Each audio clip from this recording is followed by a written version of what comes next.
You need to take note of these greenwashing trends as we go into 2025. Let's dig into it.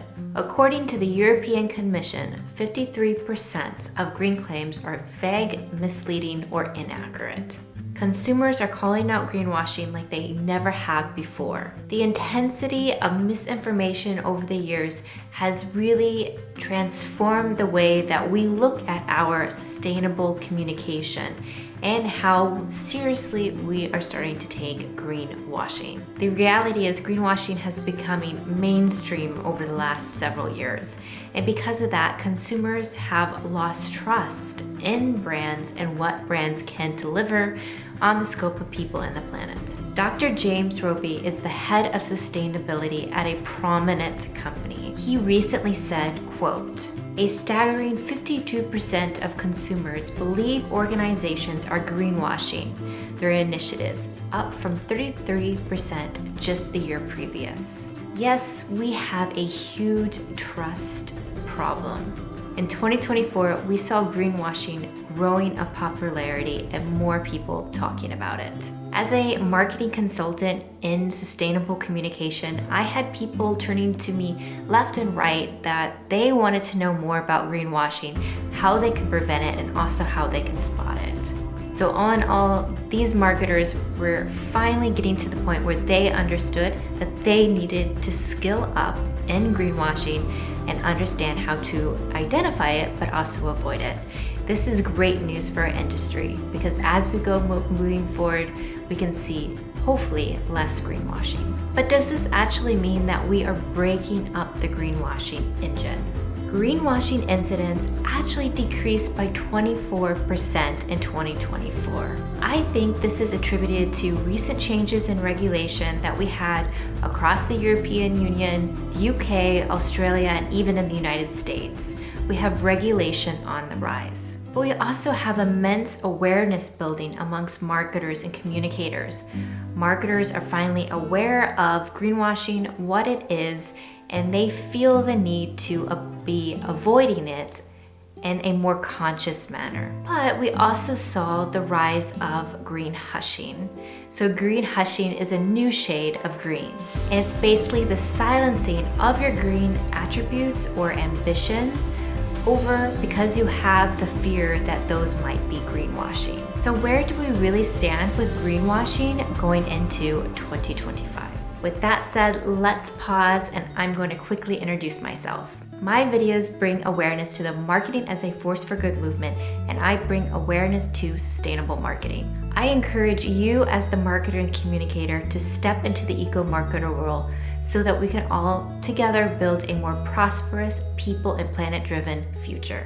If you're liking this video, I have a lot of videos coming up soon in the new year all about sustainable marketing. Please remember to subscribe. What does the greenwashing landscape look like in 2025? At its core, greenwashing misguides people by influencing their behavior and misguiding their decision making. This is through false or misleading claims about a company's sustainable products, sustainable initiatives, or sustainable ambitions. Some brands might engage in greenwashing intentionally, but I believe that most brands are actually greenwashing unintentionally and they don't even know that they are doing it. However, in today's increasingly informed world, we can't be in the state of ignorance. No longer going into 2025 can the marketer communicator not understand what greenwashing is. So in 2024, we already saw the rise of 3 greenwashing trends. But I predict as we go in 2025, we will see these trends actually accelerate and become more prominent on a much wider scale. So let's talk about regulation. So you can assume that in 2025, regulation around greenwashing and consumer protection will be more evolved than ever before. As an example, recently in the European Commission, we finally pushed through a new revision to a directive that directly looks after green claims. The Directive on Empowering Consumers for Green Transition, or the ECGTD, is sitting alongside the Greater Green Deal and is part of the Green Claims Directive that you've been hearing quite a lot in mainstream media over the last couple years. This is the aftermath of a legislative process that has been going on for some time. The initiative has now gone into effect, so we can also see that going into 2025, we will see member states within the European actually adopting what is part of that new directive. The ECGTD basically is expanding consumer protection laws that are already in place to now include green claims. So consumer protection around greenwashing is evolving rapidly. My always advice to marketers and communicators when they're trying to better understand the regulation around greenwashing is to look at specifically the markets that you are doing work in. If you're a company that is operating within the European Union, but not the United States, you want to look at European green claims regulation. And the same would go if you were in Canada or the UK or even Australia. You want to first understand the regulation around green claims for your specific place where you are operating your business. This will now be, going into 2025, an absolute must for any marketer or communicator to understand the green claims that are relevant towards them. The next trend that I see happening is citizens are going to start calling out greenwashing left and right. We already saw this in 2024, especially with a very progressive and active climate activist calling out huge brands around the world for their greenwashing activity. Just as we have seen the underconsumption trend coming to light over the last 6 months at the end of 2024. This is a great trend, by the way, and really shows you how the social media influencer space is actually shifting for more sustainable marketing, sustainable communication. But that trend, I think, also highlights what we're gonna see going into 2025. Basically, in 2025, I think that we're going to see influencers and people who have large social media presence on Instagram, LinkedIn, on TikTok, etc., actively calling out companies that are greenwashing and actually stating towards their community and their network that the reasons why they're not working with that brand X, Y, and Z, or they're not wearing their clothes or taking their product is because they're an active greenwasher. I think this is going to become very prominent going into the new year. So the last trend that I expect going into 2025, global lawsuits will continue to grow. You can't hide your greenwashing any longer. What we saw this last year in 2024 is brands like Lululemon, which has a large global presence, was actively called out on a global level for the greenwashing around their Be Planet campaign. This lawsuit was specifically geared towards greenwashing and was basically going after Lululemon for misguiding and misleading consumers about their green initiatives.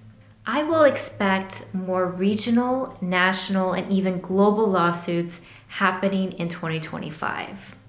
We will start seeing more lawsuits just like this that are going after large brands for what they're saying about people on the planet and actually looking for evidence-based information to identify that claim. When that evidence is not found, then we'll see more lawsuits happening. These are trends that I see happening in 2025 as we go into the new year. If you have any other predictions, please leave them in the comments of this video. I would love to hear what you think is going to happen in the landscape of greenwashing and how you think it's going to evolve in 2025.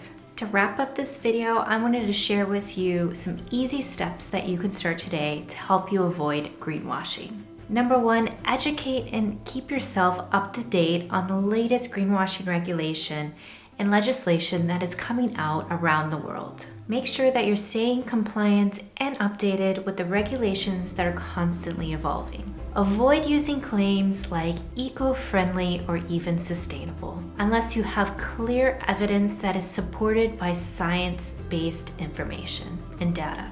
Be mindful of your imagery. Even visuals like trees and landscapes that have absolutely nothing to do with your product can also be consider greenwashing and misleading. When in doubt, ask your network. Reach out to freelancers and consultants that are around the globe who understand the green claims regulations that are coming forth and who are sustainable marketers. Tap into your community and lean in. This has become very, very valuable as we move into 2025 because without a community, we will not be able to achieve the vision of creating a better, more just, and sustainable world that is built for people, the planet, and profit. So I hope you liked this video. Please subscribe if you're interested in more sustainable marketing, green marketing, and also how to step into the eco-marketer role videos that are launching on my YouTube channel soon. Stay tuned.